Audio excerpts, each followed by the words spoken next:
Hello everyone, welcome back to my YouTube channel. আমি ভূমি, তোমরা সবাই জানোই। তো আজকে ছোট্ট মিনি ব্লগে তোমাদের অনেক অনেক স্বাগত।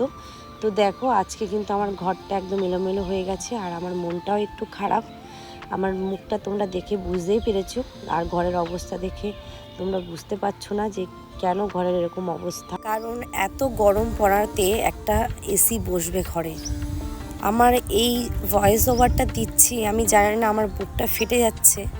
হয়তো আমার গলা শুনেও তোমরা বুঝতে পারছো যে হয়তো আমার আরেকটু হলেই চোখ দিয়ে জল বেরিয়ে যাবে।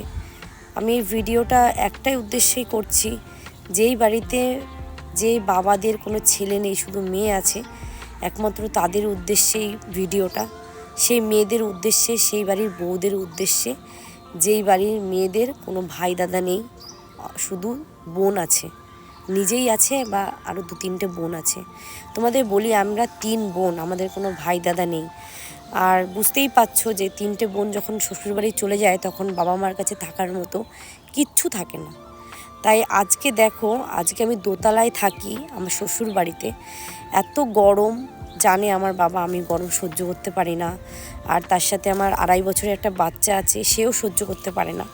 এটা ভেবে আমার বাবার আর ভালো লাগেনি, তাই না জেনে বাবা এসিটা লাগিয়েছে। সেই বাবার রোদে পুড়ে সে কষ্ট করে এই এসির টাকাটা জোগাড় করে আমার জন্য এসিটা লাগায়।